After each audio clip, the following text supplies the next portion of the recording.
Okay, so hello everyone and welcome back to our daily live streaming. So today we have with us our GFS students, Miriam, Anna, and Diana, and they're going to talk about a few very interesting topics. But before we start, let me uh, start with very exciting news. We just published on the Better Policy Project website the new dates for the courses. And this time, besides the usual courses that we had this year, which is courses on R and Python, we also have new and exciting courses, Diner Julia. And the most exciting part is that those courses are continuous. So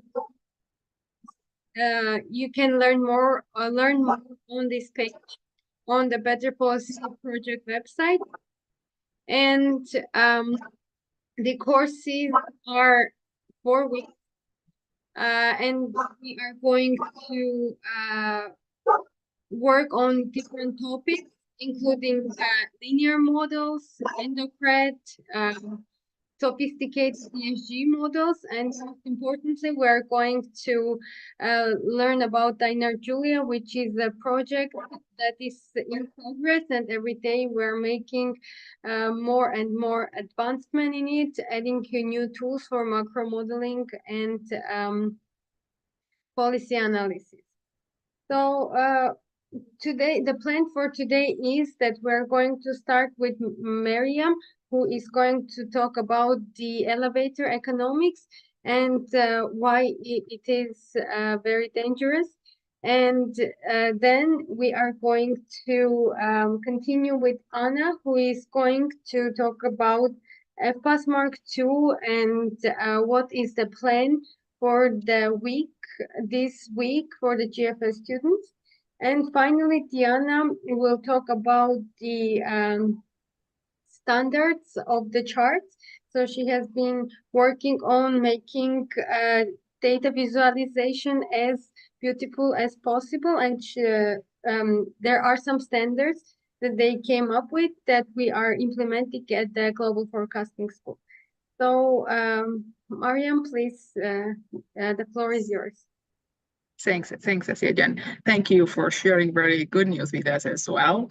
And yes, today's topic is, as you mentioned as well, my topic is just talking with you guys about the issue that we have discussed very frequently recently because of its importance, specifically about the elevator economics and why we try to avoid this. And before that, let me just very briefly again explain what we mean under this elevator economics for those who are just maybe listening us the first time. Basically, as we all very well know, we are at the Global Forecasting School where we together create this dynamic learning environment. And the ultimate purpose of our environment is just to build our human capital at our central banks, right? To strengthen our human capital at the National Bank of Georgia and at the Central Bank of Armenia. And the key aim of this is just to be able to carry out policy analysis in a right way, in a proper way. So in this regard, we are doing a lot of things. For example, Diana is working on establishing new high standards about the charts, telling the story with charts. Anna is working on some case A, case B scenarios for the United States, and she will present this. Me, I am also involved in this process with Anna and with other GFS students as well. So specifically what we all try here is just to establish high standards in order to become the best of the best. And this ultimately serves to carry out policy analysis in a proper way. And this means that we try to avoid here exactly this elevator economics stuff. And what we mean here. very briefly, under elevator economics, what we mean is just descriptive stuff. Like once we hear some economic numbers without talking about the economic science, without providing the insights, stories, without any critical thinking, and just very briefly, we can call this, and we used to call this at the GFS here, brain standards. This is what we try to avoid here. And why we think that it's so dangerous, because it may lead us to just very unproductive working environment, which ultimately for sure just hinders right policy decisions. So here exactly we try to avoid this. And we believe that once we are in the environment of where people are used to analyze economics in an elevator way, we believe that it's a waste of time. That's why we try to avoid here to waste other people's time and our time as well. We have a lot of examples around the world of analysis like elevator economic analysis. And it's not surprising, maybe most of us, that we can encounter such kind of analysis in case of developed central banks as well. For example, we very actively discuss the case of the Bank of England here, and we, despite the fact that we always mention that they have these PhD guys who are coming from very reputable universities and so on, we also here also mention that the standard they have and the framework what they have in order to carry out policy may seem irrelevant from the FPAS Mark II perspectives, from where we are trying to look out the world. So what I mean under this is very simple. If we just differ FPAS and non-FPAS central banks, we can say that FPAS central banks mainly, when they are just carrying out analysis, follow three major ingredients, right? They very fundamentally think about what are the current stance of the economy, what drive this economy. And based on this, what we say that if you're a policymaker and there's a central bank, this means that you have to act. You have to carry out the policy in order to reach your goal. In a case of the central banks, it means that to use your instruments in order to anchor inflation and inflation expectations. Once you're assuming, for example, that the interest rate is exogenous and you're pegging interest rates, we believe that it's an example of an elevator economics. And it's in order to strengthen our argument, we can also just take insights from the Milton Friedman's presidential address, right, in 1968, where the first key message is that monetary policymaker should not peg its interest rate. This is what we see in case of the Bank of England. So why I use this example, the logic behind this is very simple. We believe that once you're ignoring the third ingredient out of these three questions that I stated, and we all GFS students very well know, once you're ignoring the step that you as the policymaker have to do, it's an example of elevator economics. So this is what we are trying here exactly at the Global Forecasting School. We are trying to avoid such kind of things, and we are trying to develop the framework under which our human capital will be sufficiently trained to carry out policy in a proper way. In this regard, as I've said, we started from establishing some high standards, and Diana will talk about this later. And we carry out such kind of analysis based on the US economy, based on the other central banks as well that we are watching here, including, for example, in my case, including the Reserve Bank of New Zealand, how they carry out the policy and so on. Other GFS students are watching other central banks, and they carry out analysis how they are doing their policy and trying to apply FPAS Mark II framework for those central banks. So all of this ultimately serve for us to just increase professionally and to become the real economists. And all of these ultimately serves for our policymakers to make right decisions, because if you don't have the staff who can carry out economic analysis in a proper way, this ultimately is just an obstacle for policymakers as well. Currently, as Asya mentioned, so I want to talk with you about our current projects. Currently, I already mentioned what we are doing. Basically, we are working on these standards. We are working on US economy. We are working on other central banks, including, for example, we are constructing the underlying inflation measures for them. Last week, I would like to highlight this. Last week, we started a very interesting project. On a weekly basis, we are updating our case-A-case-B scenarios for the United States, and you can see our case-A-case-B at the Better Policy Projects webpage. And if people have a question, they can just send their questions to us, and they are contact people in our case. So we are working on that project very actively. And the last Friday, I presented with you about our latest case A, case B. And starting from this week, we are again working on updating our cases and trying to deep dive into the new data which are coming and thinking in a deeply manner about our scenarios. So yes, very in a nutshell, this is all what I wanted to share with you. And I hope that soon we will show the whole world that even at the small central banks, we can do this and we can reach the standard that will help us to become the best of the best. Yeah, thanks. And maybe, Asya, I'm giving you back the floor.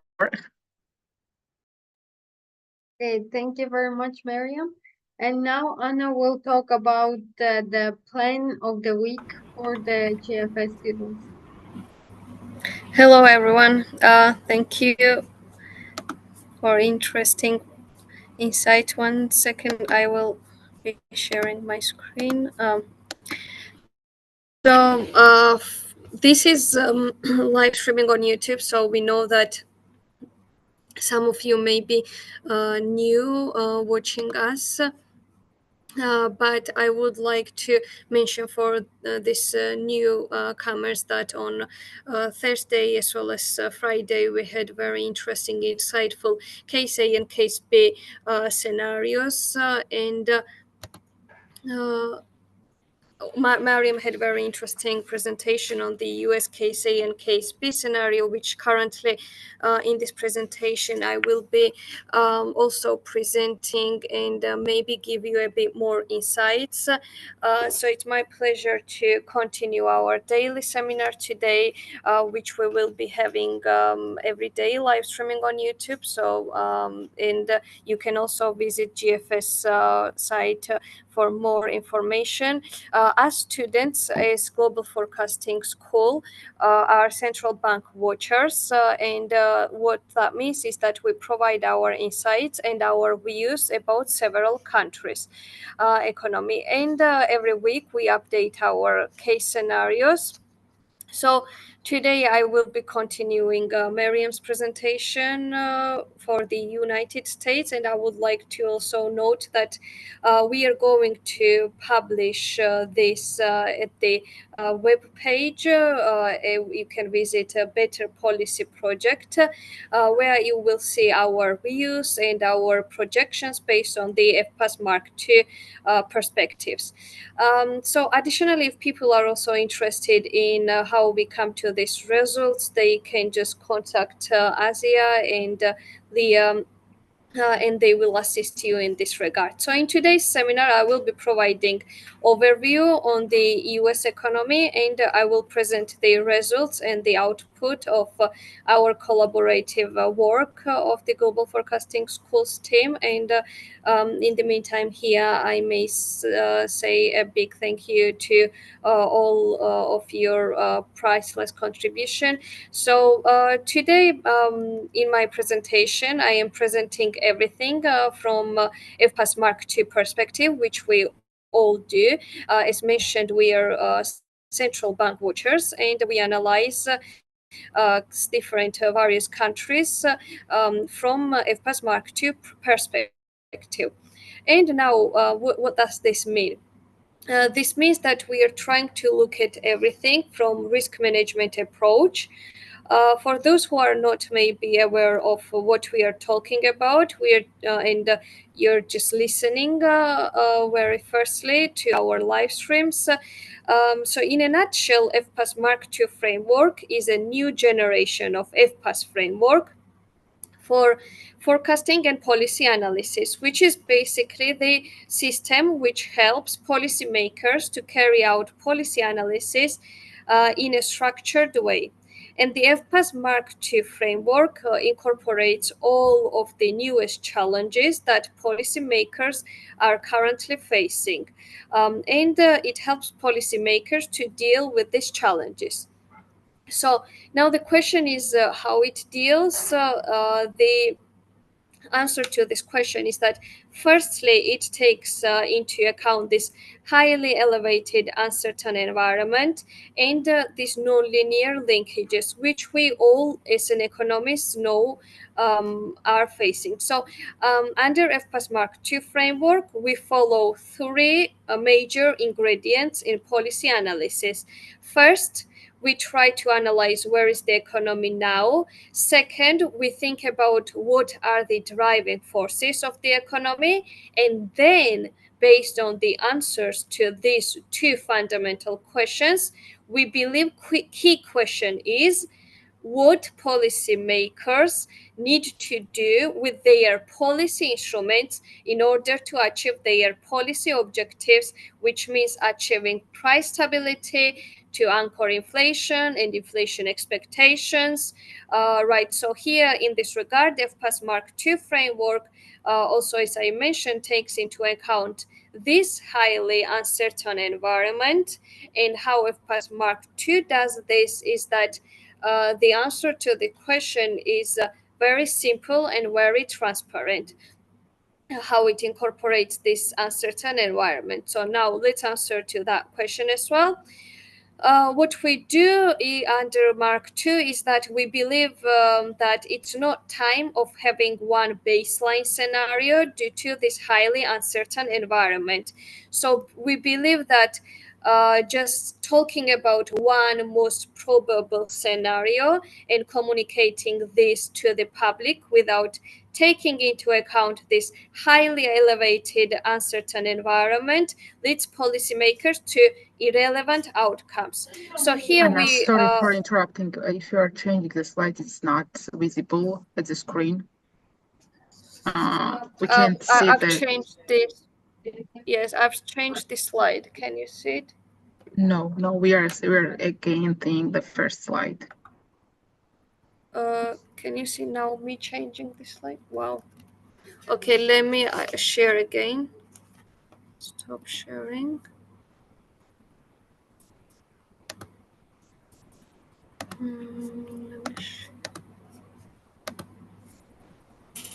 You can see my screen now, right? Yes, yeah. And let me go from here. You can see now me moving, right? Maybe you can go one by one. Now, yes. Yes, but if I zoom out like this, you cannot see. Okay, I will just keep this maybe like this and just make it bigger. Now, yes? Okay. So, as mentioned, we are currently talking about the case scenarios, and why this is important is that we analyzed and we understood as a policymaker that now it's not time to have this baseline scenario due to highly uncertain environment, and we believe just talking about one most probable scenario, which is the case under FPAS Mark I framework, and communicating this baseline to the public without taking into account this highly uncertain environment is foolish. And here, what we do under FPAS Mark II framework is that we just abandon this baseline scenario world and we focus on more scenarios based analysis. So under FPAS Mark II, what we do is we present scenarios based forward guidance. And we have basically two major scenarios, case A and case B. What it means is that under case A scenario world, we say that given current conditions and given the driving forces of the economy. We believe these are inflationary forces, and that is why policy makers need to be more hawkish than market thinks. Thus, relative to the market reference scenario, case A scenario just offers us more hawkish approach from policymaker perspective, while on the contrary, case B scenario, in case B it's vice versa. So we may think that maybe inflationary forces are kind of exacerbated, and maybe it's time for policymakers to follow more dovish policy path relative to market reference scenario. So relative to market reference scenario, case A and case B scenarios are just constructed based on this market reference scenario, which is very important in our analysis. And also additionally, here we should also mention our case X and case Y scenarios. Since we are under very elevated uncertain environment, we take into account that there are some kind of shocks that may hit us and lead us in a way very tail risk, like scenarios X and scenarios Y. And this is very important for avoiding dark corners as a policymaker, because getting trapped into these dark corners are highly elevated, these risks currently. And as you all know, this trapped in the dark corners is the term Blanchard use. And at the Global Forecasting School, we apply Mark II framework to different central banks, as I mentioned, and we look at everything from different countries from FPAS Mark II philosophy at the first starting point. And for sure, therefore, we start analyzing the US economy due to its size and its huge spillovers all over the world. So that's why it's very important to start from analyzing the US economy from FPAS Mark II perspectives. And therefore, we may start looking into the household balance sheets and credit conditions. So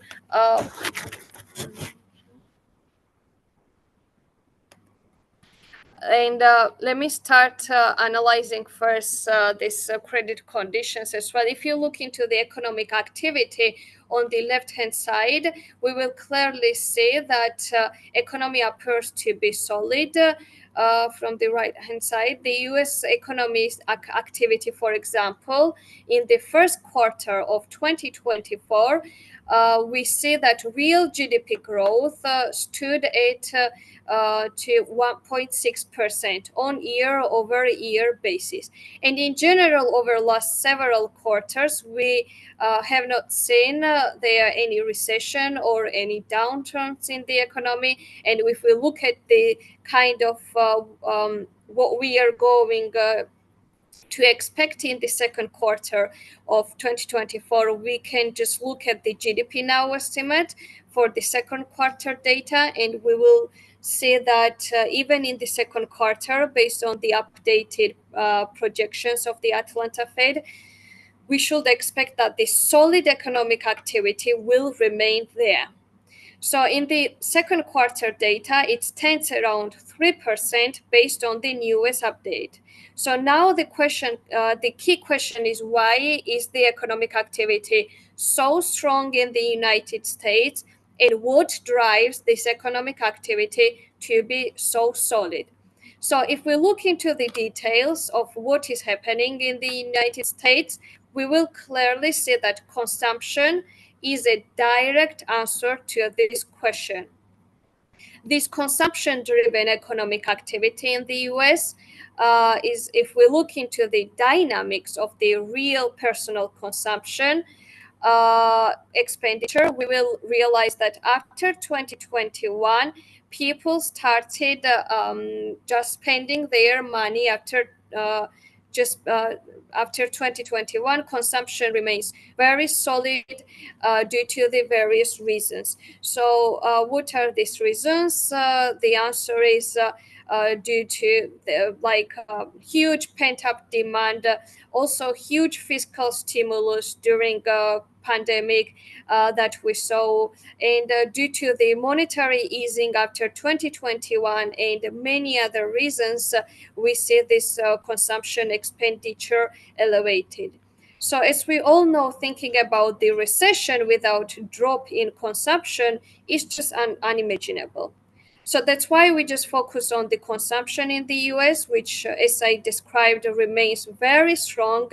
And especially if we just look into the consumption, the composition, we will see that services consumption especially remains solid.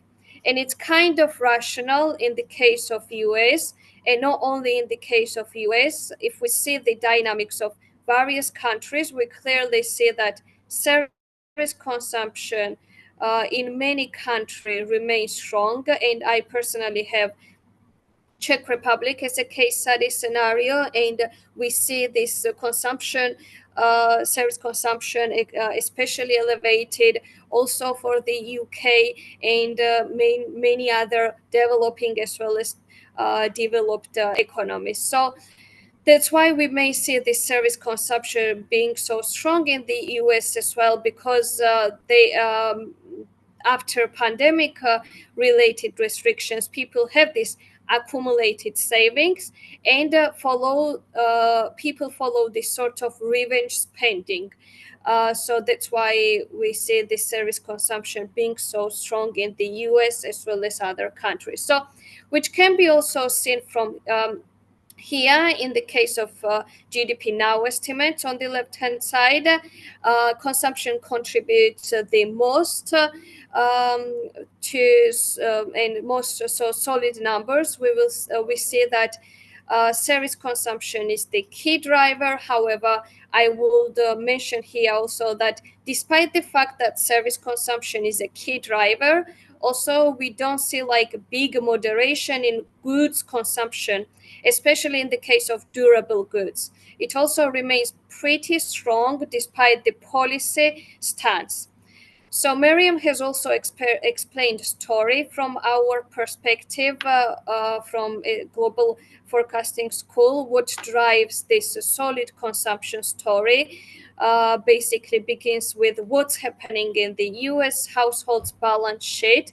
If we look at the details of the US households balance sheet, we will see very interesting fact there. Firstly, we will see during the pandemic there was like massive accumulation in wealth in the US households, especially if we just compare the end the end of the 2023 period on the graph to the beginning of the 2021, we will see the total US households net wealth increased by approximately $50 trillion, which is like a massive number. Because if we just want to imagine how massive that number is, we can just look at the US GDP number of 2019, and we see that it's more than double of the US GDP. So we see how huge that number is. And the solid household balance sheet in the US was primarily driven by massive accumulation in both financial as well as the non-financial assets. And under financial wealth, what we mean is what happened at the stock market, and in case of non-financial wealth, this non-financial assets, basically what we mean under is mostly real estate sector. So let's focus on what happened at first at the stock market and what led US financial wealth to increase. So basically, as you see at this graph, well, after the beginning of the pandemic, there was like slight drop in the stock market price, but then it started to accumulate first, and it was for sure reinforced by this easing monetary policy conditions, and then also, firstly, not just this easing, but besides despite this, once Fed, for example, started to tighten its monetary policy in 2022, despite this tightening monetary policy, at first we see some correction at the stock market, but here again we see that stock market and asset prices basically still reinforced, and as of the latest numbers, we clearly see that asset price peaked its maximum over the last year. So these massive asset prices basically translated into the accumulated financial wealth of the US households, which in turn just increased this net wealth of the US households. And on the other hand, as I mentioned, we had there this non-financial wealth right there, these house prices, as we all know, just significantly increased in the United States. And this also was translated into accumulation of non-financial wealth of the US households. Totally, what we saw was that this massive accumulation of this financial and non-financial wealth ultimately turned into very solid household balance sheet, which basically we know that does not directly impact the consumption, but from the wealth of the consumption, we can say that it creates this sort of buffers for the US consumers to spend money. So US consumers feel confident to keep spending, despite the fact that we don't have exactly second quarter's data of 2024. We can still tell that given these dynamics in the asset price household balance sheet, we still be solid. This will still be solid. And this will in turn help us to explain what's happening in the US economics in terms of solid economic activity, and this solid economic activity, which basically also exacerbates this underlying inflationary pressures, which we call this case A sort of scenario. This is exactly reflected in their sticky price inflation. And if we just look at the into the dynamics of the sticky price inflation, we will clearly see that recently, 3 months over 3 months inflation declines, but it stands at 4%, which is far above the 2% target of the US. And also, if we look at the year over year, we will see that it's still elevated and it's far above 2% target. So its moderation pace is also very slow. Exactly these demand side pressures, and especially the solid consumption in the service sector, exactly just hinders underlying inflationary pressures, because we know that if we look into the sticky price inflation, we will clearly see that service consumption exactly draws the sticky price inflation. And as mentioned, 3% nowcast of GDP now, also, which is very far above the CBO estimate. For example, potential growth, which stands at 1.8%, still leads us to think that demand side pressures will be serious challenge for the Fed to moderate that, and that's why we clearly see that Fed still just maintains this higher policy for longer period. But the key question from our global forecasting school's perspective is that, is this policy stance enough to moderate these highly increased demand side inflationary forces? Because if we just elaborate more in terms of neutral rate, which is unobservable, and we cannot say anything exactly, and we can only judge from the fundamental factors and from the current conditions. If this is increased, if neutral rate is increased, we may say that it's this current policy stance may not be enough. And if we just follow Fed's communication, What I mean under is that Fed likes to communicate that long-term rates will stand at around 2.5% between these, and 2.5 to 3% between these numbers. Then we may see that maybe there is due to issues in monetary policy transmission mechanisms. Maybe later stages we will see some kind of deceleration in demand side pressures. However, everything is uncertain and very uncertain, to emphasize, and that's why we are here and we are trying to think about this, and it's very important. That's why, as I've mentioned, it's very important for us GFS students to analyze US economy so that we can also sort of extract this information for our case study countries, and that's why we start from US case A and case B scenarios generally.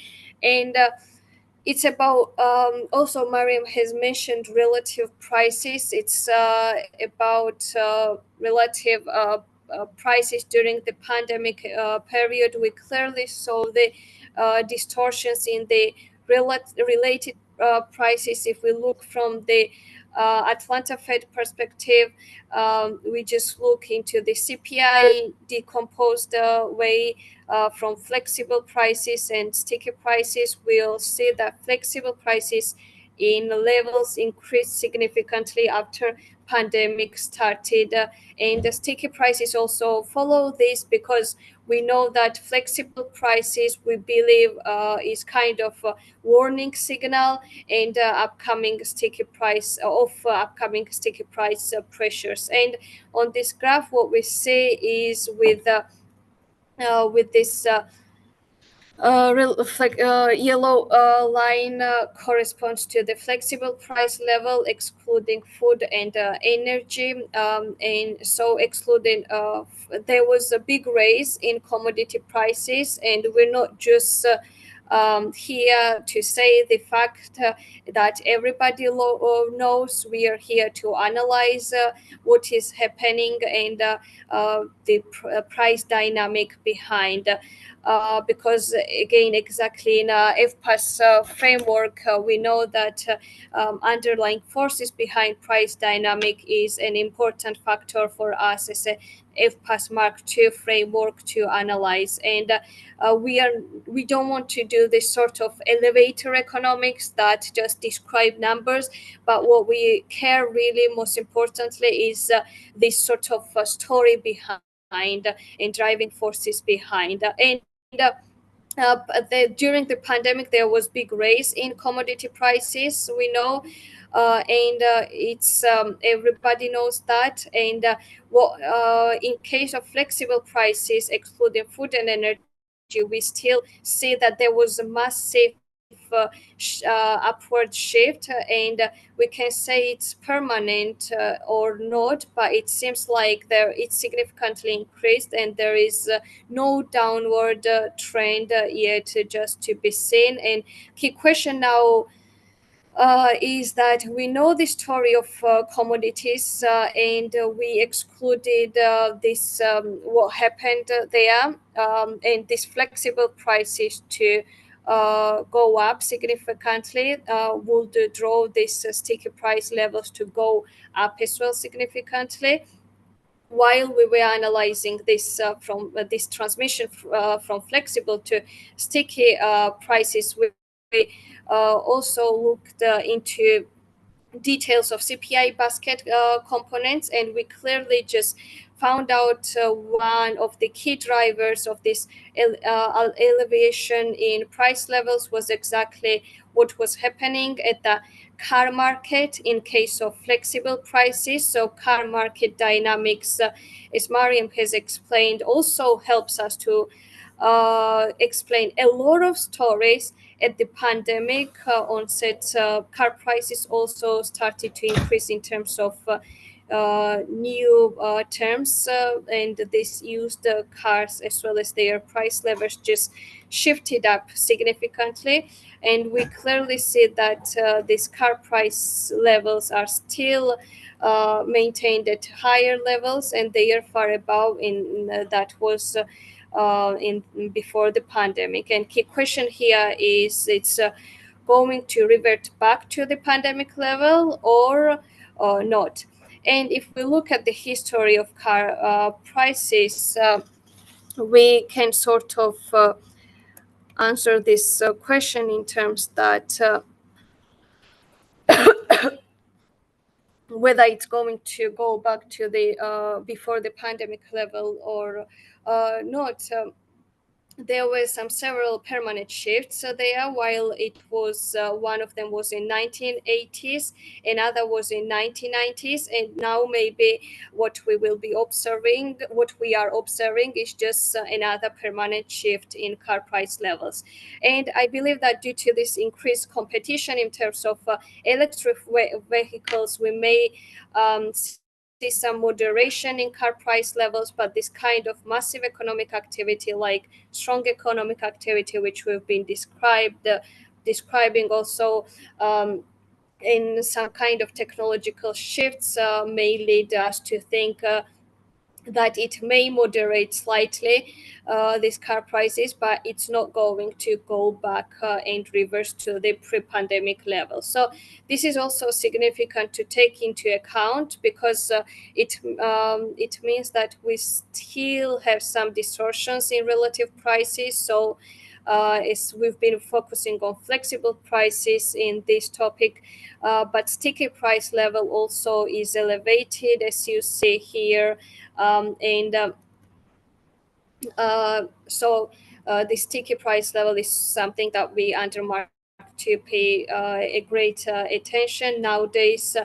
It's more or less declining, but it's just one of the reasons that sticky price also remains elevated.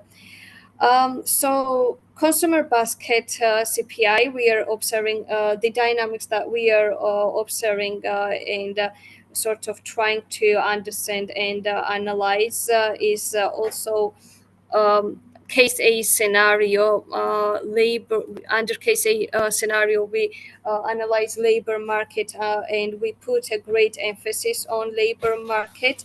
And currently for the US, demand side pressures in case of inflation in the US, and demand side story that we have analyzed is very important. However, alongside this demand side story, we have very interesting this supply side and story, which is particularly very interesting. And for the US is particularly very uncertain, I would say. And we've been observing tight labor market conditions in the past period, and labor market currently sends very uncertain messages, I would say. If we look at the beverage curve, which shows relationship between vacancy rates and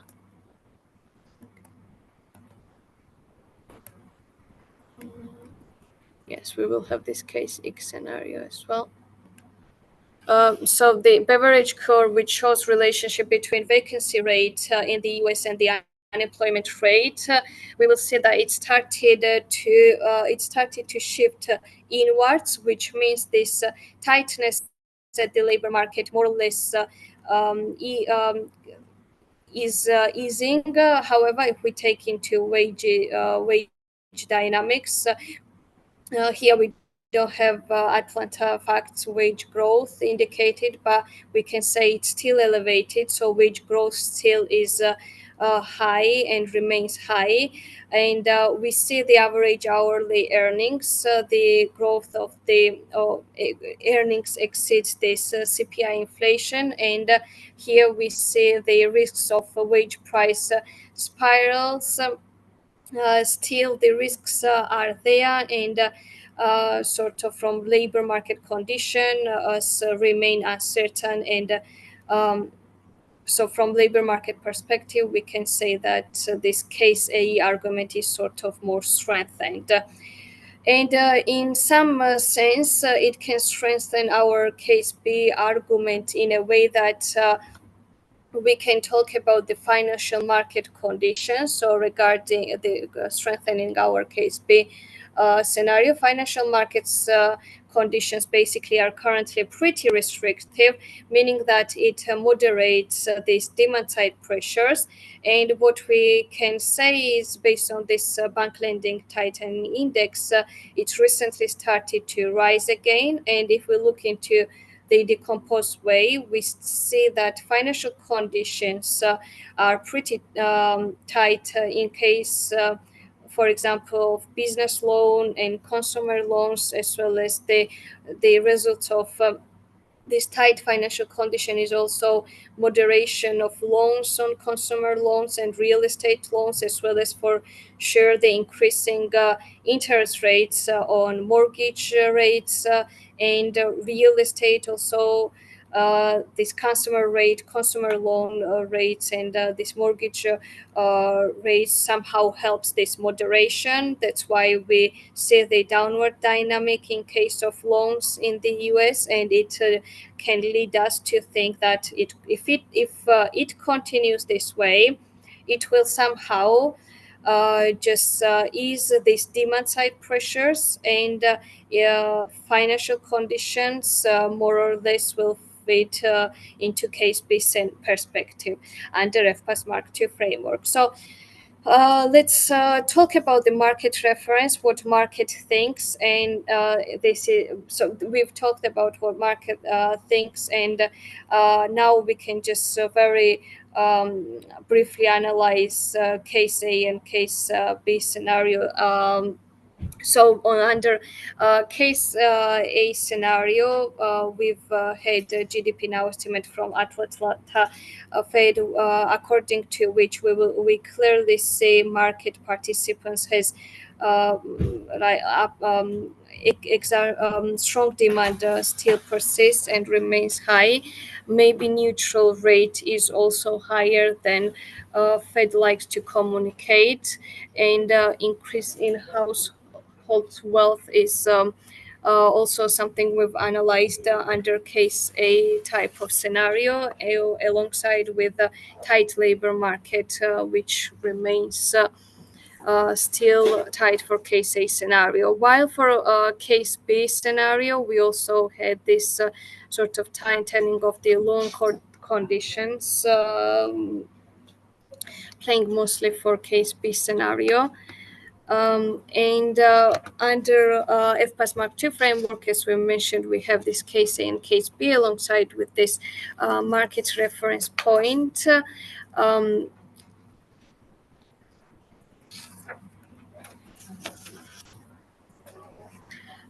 And maybe we are a bit short in time. I will give floor to Asya for final notes. And if any of you want to add something for the US case A, case B, please, you're welcome.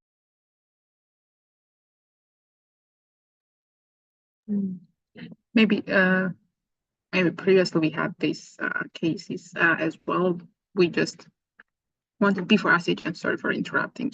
We're just thinking of updating this one, as Anna mentioned, and I think that we can, once I was listening to you, and I think that we can just think more about this financial condition stuff, and we'll think more about this delinquency rates as well, which further strengthen our arguments, right? Because we all know that delinquency rates on consumer loans, credit card loans, and some auto loans are highly increased. And since the rollover of these consumer loans is on a frequent basis, maybe we can think more about this, and maybe this argument further strengthens our case B scenario. So I was just thinking about this, and that's why I just popped up here. Sorry, Asya, the floor is yours, as Anna mentioned. Yeah, thank you, Miriam. Thank you, Anna. It's very interesting. And finally, we have Diana here, who is going to talk about the standards of charts, the standards of visualization. So please, Diana. Yeah, hello everyone. Thank you, girls, for very informative and interesting presentations, and also about the about the upcoming courses, Asyajan. So let me say that, as you know, I'm Diana from Global Forecasting School. Also, I work at Central Bank of Armenia. So at this point, we are a development team. And of course, we have different types of assignments and tasks within a day and weeks. And especially during these works, we identified a lack of skills in creating charts and graphs. And let me say that we started with my colleague Svetlana work on the chart standard with our coaches Doug Luxton and Robert Bob, who gave us the deep insights about the chart standards. So let me say that we want to create the best charts, not only for the Central Bank of Armenia or Global Forecasting School, but we want to create the best ones for in entire world. So let me share a small presentation, and I hope you can see my screen. So Yes. let me share with you the main mistakes that we identified during our work. So the first one, of course, the issue with bad visualization. And according to this, we found non-professional designs with axes, legends, labels, everything that can deal with the visualization part, even the colors and the style of the charts.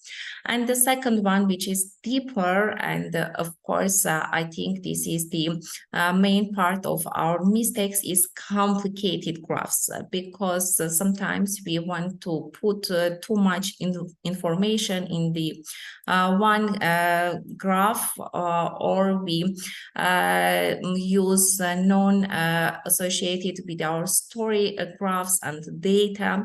And also we can have some issue with titles, because sometimes we put very long titles trying to tell the whole story, and we make it more complicated for the audience. And sometimes we found some short titles, just descriptive and with the data name, and that is provided in these charts. So, of course, for solving the visualization problem, we started to learn a new programming tool. So we started to learn HiCharts program with our perfect dynamic learning team, with our web developer Ruben. We started to dive deeper on the features of this programming tool. Let me say that HiCharts is open source program, so you can easily find it, use it. It's also a very user-friendly program, because you can choose some options just by one button. Of course, I will share it with you during this presentation, but before that, let me show the examples of the mistakes that we sometimes create. So, of course, my apologies to Maurice Oakesville, because we used its graphs from the paper. We just wanted to highlight the problems with visualization here, so you can see that some part of data is not seen. We have some problems with colors here. You can see many lines. And and this is just the issues with visualization. And as I mentioned, also the title issue, because the titles are the same as the provided information, data in these graphs. And the second part of the mistakes, as I mentioned, I put here our monetary policy report charts. Why not? And you can see even the charts are more better in a visualization part, but they are very complicated, because we put many columns, many colors here, and the titles are also very long, and sometimes you can lose your beginning part line or this story. And also, I think the important part that we need to take into account, this is the audience to whom we want to refer our presentation documents. So if you deal with the different part of the word, and you can't use this type of complicated charts, because it's more some advanced economists who are familiar with the information what you want to share. So as I mentioned, that's why we started to learn high charts as a programming tools, and we created two types of the chart standards, two main parts. So the detailed instruction for visualization futures, and the second part, which is for economic meaning of the charts, we called Bob's commandments, because Robert Bob provided us some detailed comments about our charts, and we usually called it Bob Bible. That's why we started to use this title for this part. And if you can see, let me just briefly say that means Svetlana created some templates for high charts. So as I said, it's open source software, so you can easily find it, you can easily use it. And you can just open with one click the existing template. You can just change the data, and you can import a new data here. And for commonly used graphs, you can create some new graph within 5 to 10 minutes. Of course, we have some new type of graphs and charts that are more complicated at this part, and we don't have a template, and maybe for them we need some coding parts. So you can even deal with coding, and it can take you more than 2 hours or even more. But I think that very soon we can solve even that types of problems. So as our first baby in terms of charts, let me show you the first presentation that we created with Svetlana, and of course with coaches, our Doug Gluckston as well. So this is examples of charts that tell a story. So this is presentation. So we created it during a hot debate, when the debate about the neutral rates in US started to be discussed. So we wanted to highlight that at this point the monetary policy conditions are tight, but it's questioned, and also we wanted to question the tight financial conditions. So before talking about the economic meaning of these graphs, let me show you that we put two axes here. As you can see, so axis name, axis title, legends. Also, we created some shadow part for recessions here. Especially, we wanted to highlight that during recessions, the tight financial conditions were the main drivers here. So the for highlighting the correlation here, we put it also recession parts here. And of course, for presentation, we put it also boxes that can contain some comments about the information in charts. Also, let me show you the GDP growth that is outpacing potential growth in US. So you can see that we highlighted the projected part, we add the shadowed line for the potential growth, and also we shorten the data because the columns are very complicated and graphs with contributions are usually hard to understand. That's why we just put five points here, time points here for a better visualization. And also, as I mentioned, for our experience and for exercise and also for sharing our standards with world, we started to work on Morris obsolete paper, as I showed as by the visualization graphs. So we updated the graphs, and now we are working on the visualization part, and not only. So this is the old version of the paper, and you can see that we changed the graph styles here. So we put many forces here to create some better charts, but we also work on the title parts. And because we want to avoid some elevator economics part, as Maya mentioned here, we also work on the text part. And very soon we can share the updated and renewed version of these papers. So we will share it with you, and of course with Morris Obsold as well. So this is on what we are working at this point. Thank you for your attention, and see you. Thank you, Diana. Yes, it's very interesting, and really can't wait for you to like finish all these graphs and show us how, because I really like especially the comparison, like what the bad charts look like, because that really gives you a very good like sort of comparison of what the really good chart is.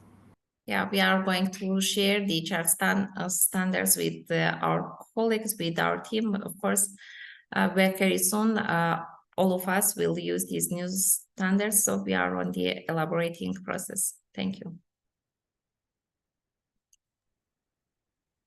Yeah, thank you very much, Diana. Very interesting. We are all looking forward to starting using the standards. And thank you, girls, very much. It was very interesting 1 hour of discussions. And I guess we will be back tomorrow at the same time.